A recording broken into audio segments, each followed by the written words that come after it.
Okay, section P3, roots. Not just a band anymore. Also a math concept. Roots and rational powers. Um, so this is about square roots, but also other roots, cube roots, and fourth roots, and fifth roots, and sixth roots. Oh my! Uh, and even sort of combo roots. We'll kind of get into that as we go. That's where the rational powers come into play. First and foremost, let's do a little kind of defining, right? So like, what the heck is a square root? So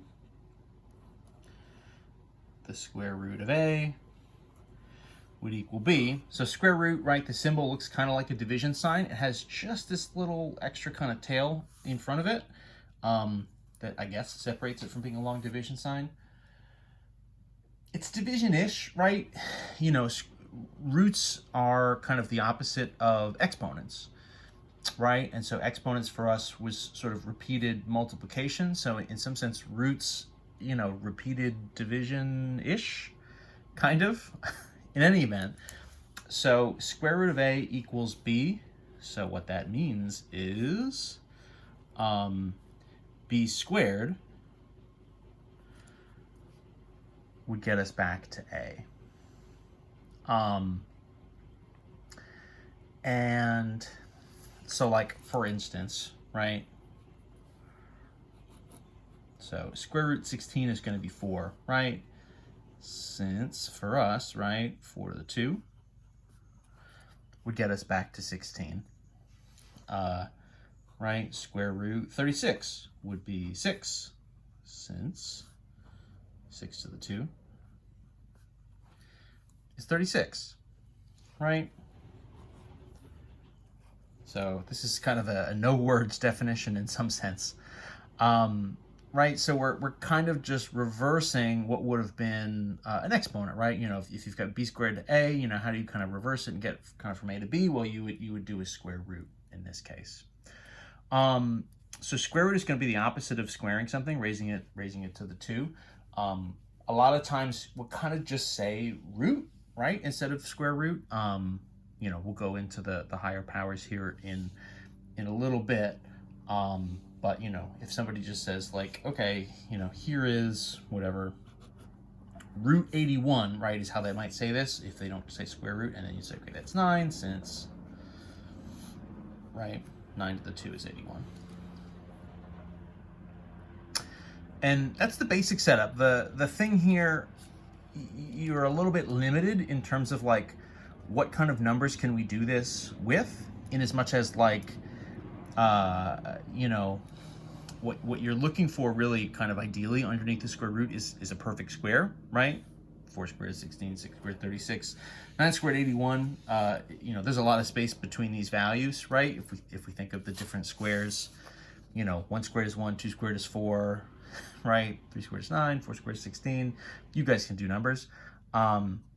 Anyway, there's plenty of numbers that don't necessarily give us a nice even square root. So part of this is kind of just a memorization game of just like knowing, you know, knowing our sort of powers, knowing our squares.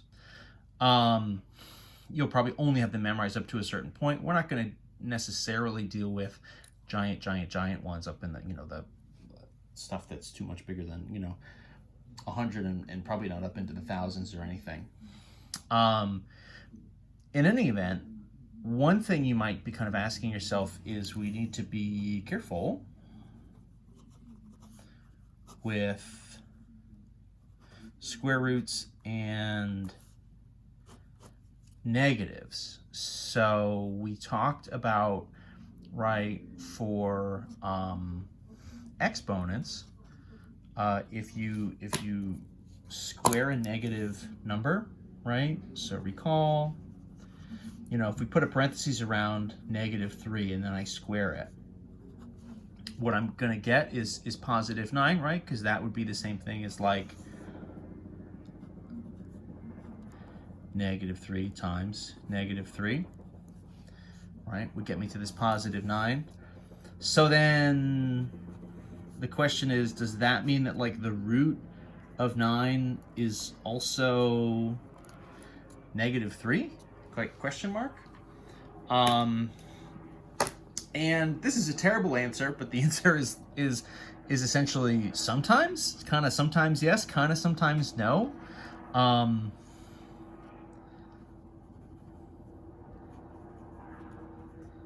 Sometimes that's like not very helpful, right? We'll draw a little frowny face. So let's try to be a little bit more specific here. What we're going to do is we're going to essentially define that, you know, the root function, so this square root operation is going to give only a positive answer. So the square root operation is going to give only positive answers. So like, for instance, that for us means that like root of 25 is going to be 5, and it's not going to be -5. Even though, right, this is kind of like despite the fact that like -5 squared is 25, right? So that's true. We're acknowledging that's true. But part of what we're doing here, and this is getting ahead of ourselves a little bit, is we're trying to sort of define this operation as a function. A function is a concept that we're going to be getting into later. The important thing here is we really don't want to be ambiguous about the type of answer we get. I don't want to have something where I do an operation and I kind of get like a positive or a negative version of an answer. I really just want to be able to do an operation and say, here it is, my one value, my one output, my one answer. And so for us, a square root sort of as an operation here is going to mean the positive version coming out. Now, later on, right, we're going to be doing some, like we're going to be working with equations, and we're going to be doing other situations where you have to sort of take square roots. And in those cases, we're going to consider both a positive and a negative result. But for now, if we just have square root like as an operation, if we're just trying to take the root of a thing and it's not as part of like a bigger equation or something else, it's not part of like a bigger like process, this to us is just going to mean the positive value. It's essentially the same thing, you know, if you have a square root button on a calculator, it's really only going to give you the positive answer. Your calculator kind of needs to be able to just like tell you, here it is, the one answer. So we're kind of in calculator mode a little bit when we're thinking about this. What that means, or no, actually, hang on, right? So we only want the positives. Now, the other thing that can happen with negatives is if I do a root of a negative value, a square root,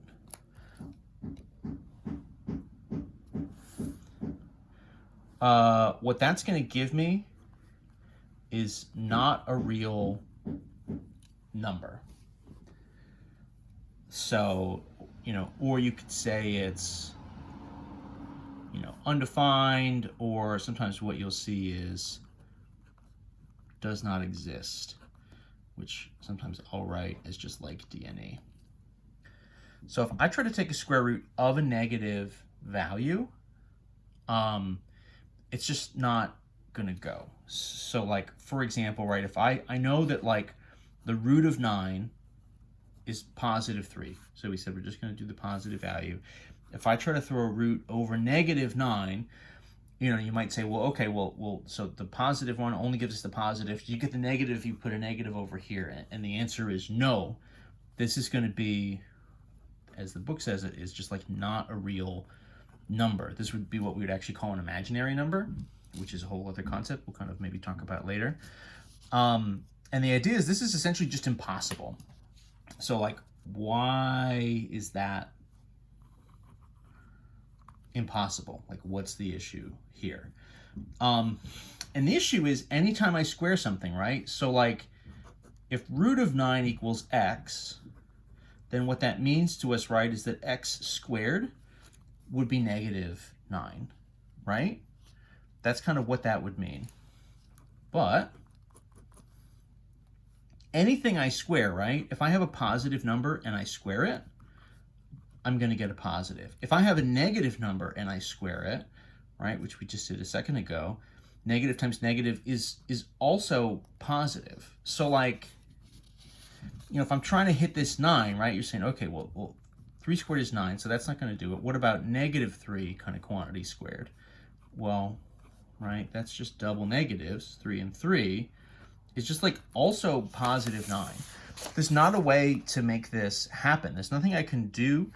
There's no number I can square and get a negative out of it. Any number multiplied by itself, you're either starting with a positive or a negative, or 0, right? But of course, 0 squared is 0. If you have 2 positives, then you get a positive. If you have 2 negatives, they're going to cancel each other out, and you're still going to get a positive. So any kind of like root of a negative value, any kind of square root, is for us just going to be not real, non-existent, does not exist. So then, for instance, stuff like, you know, what's the root of negative 49? You know, we don't even really bother with trying to say that it has anything to do with a 7. It's just not a real number, and that is that. It's really just like a deal breaker. You know, root of positive 49 is 7, and we're good to go. We said a second ago, right, root of 0 would just be 0. 0 is fine. It's just negatives that are the issue. And that's kind of the start. So that's kind of all of our kind of nice possible numbers, right? Any kind of number that already is a perfect square. If it's a positive, you just reduce it to the sort of the base value, right? Do the root and you're good to go. If it's a negative, it's not going to work. It's not a real number. You don't even need to acknowledge what the digits are. The only other option would be 0, and the root of 0 is 0. I'm going to pause this one here. We'll dig into the next video with square roots of numbers that are not perfect squares. So that's going to be a little different, something we have to take apart.